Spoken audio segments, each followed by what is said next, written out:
Você tem dificuldade para encontrar a sua missão de alma? Você tem dificuldade de entender o que você veio fazer aqui na Terra? Você tem dificuldade de perdoar? Você é uma daquelas pessoas que o seu sonho maior de vida, o seu maior objetivo é construir uma casa, ter filhos, comprar um carro? Pois saiba que tem uma mestra que tem muito a nos ensinar sobre isso. E o nome dela é Kuan Yin, a grande mãe do Oriente.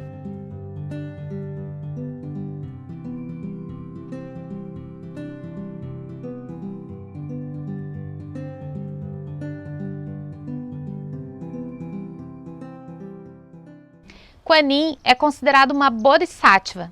E esse termo Bodhisattva no Oriente traz a ideia de uma pessoa que já nasceu dentro do caminho da iluminação. É uma pessoa que já é quase iluminada e que segue os passos da iluminação de Buda.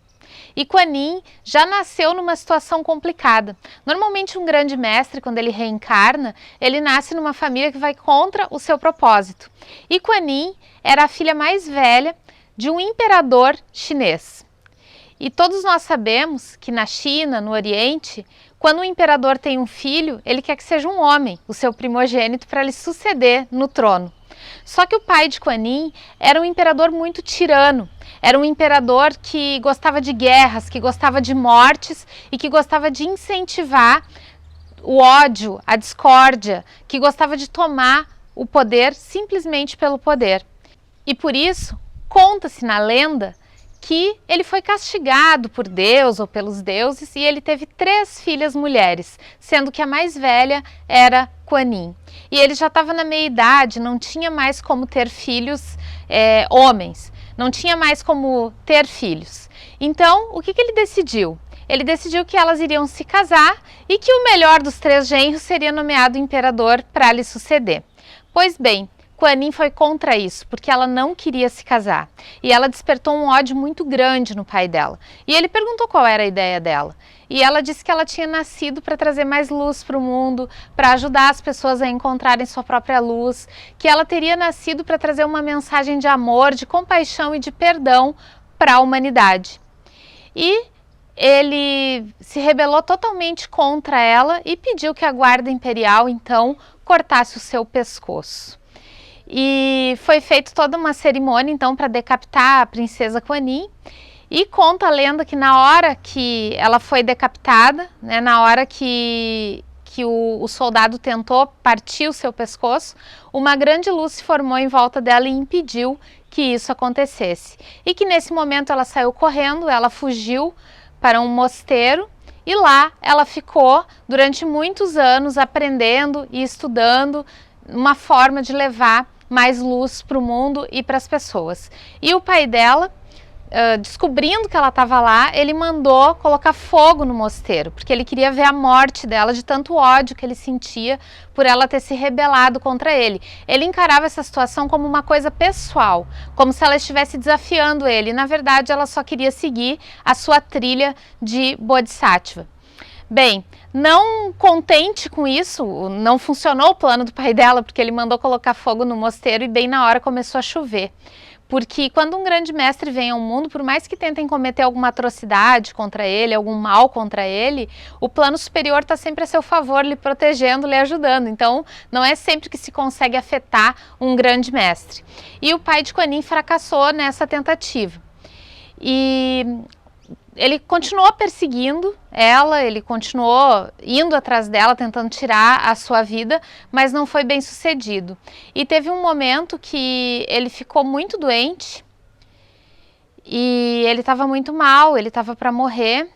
E a Kuan Yin ficou sabendo e ela se disfarçou e foi até o castelo então para ver o pai dela pela última vez. Mesmo ele tendo investido várias vezes contra ela, ela ainda assim teve compaixão, ela teve perdão. E foi até lá ver como é que ele estava. E a única maneira dele se curar, dele sair dessa situação de doença, seria se ela doasse uma das suas mãos para ele. E ela mandou então que cortasse a mão dela e ela doou uma das mãos. E aí um tempo depois ele ficou doente de novo e ele precisou da outra mão. E ela mandou cortar a própria mão e doou para o pai dela. Então, isso é uma lenda. Mas o que essa história quer nos trazer? Essa história quer mostrar o quanto a compaixão é importante, principalmente para aquelas pessoas da nossa família.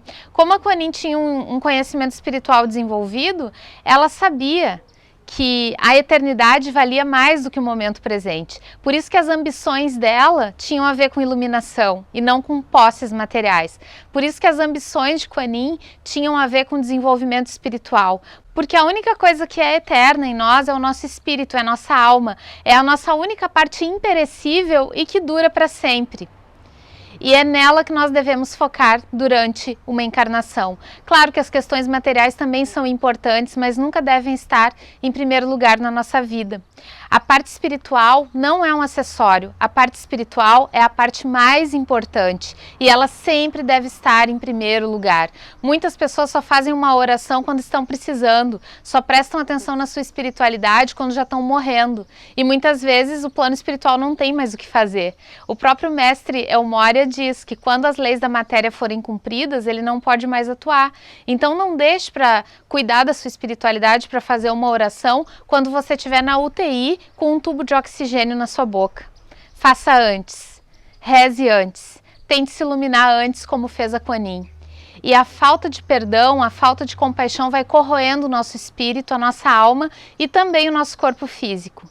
Muitas pessoas estão doentes porque não sabem perdoar a si mesmas, porque não conseguem perdoar a sua família por situações bem menos complicadas do que essas que envolvem a Kuan Yin e o pai dela. E Kuan Yin tem muitas lendas, tem muitas histórias, tem muitas coisas que contam aí sobre ela. E o único desejo dela era se iluminar. E às vezes um desejo simples como o dela desperta a raiva, desperta a ira de outras pessoas, principalmente das pessoas da família. Então, até que ponto você conhece verdadeiramente a sua missão de alma e deixou de cumpri-la porque as pessoas da sua família não concordam, ou não gostam, ou não acham que é uma boa ideia? Então, toda essa história de Kuan Yin nos leva a uma reflexão de que muitas vezes nós devemos ser rebeldes. Rebeldes no sentido de tomar as rédeas da nossa vida e de dar ouvidos para aquilo que a nossa bússola interior quer dizer, para aquilo que está dentro de nós e não para aquilo que as outras pessoas pensam. E as pessoas não fazem isso por mal. Muitas vezes elas querem apenas o melhor para nós. Mas esse melhor para nós envolve elas também. Então é muito difícil alguém da família, alguém que está ao nosso redor, os amigos, terem uma decisão acertada sobre aquilo que é bom para nós, porque eles sempre vão pensar em si também, ok? Então pense, pare para refletir quantas das suas decisões daquilo que você quer estão sendo influenciadas pelos outros. Kuan Yin tinha certeza daquilo que ela queria.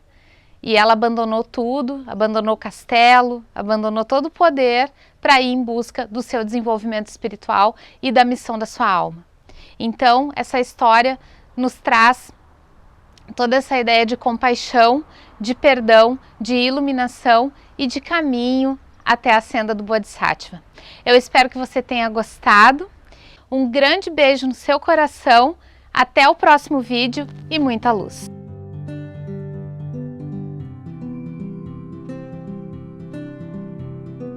Um dia, quando brincava no jardim com suas irmãs, Kuan Yin disse a seguinte frase a elas: riquezas e glórias são como a chuva na primavera, ou como o orvalho pela manhã, duram apenas pouco tempo e logo passam.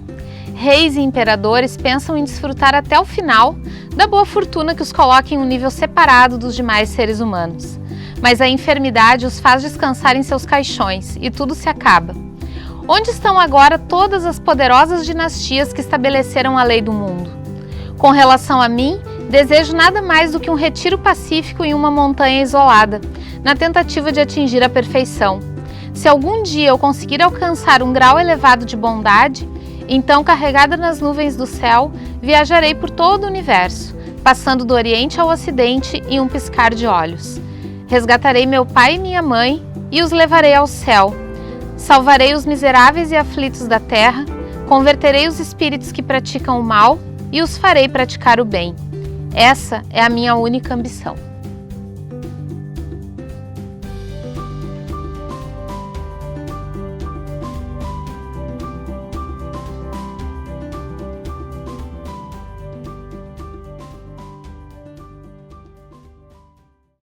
tenho algumas dicas para você desfrutar melhor este vídeo. Estabeleça uma sintonia com o mestre da semana. Sinta que ele lhe acompanha durante a semana em todos os lugares onde você vai, como se fosse um amigo que estivesse sempre com você. Se você passar por alguma situação difícil, pergunte ao mestre da semana o que ele faria no seu lugar e simplesmente feche os olhos e aguarde a resposta. Então comece a anotar essas orientações e guarde-as como se fosse um oráculo. E depois você pode dividir tudo isso comigo comentando aqui abaixo desse vídeo.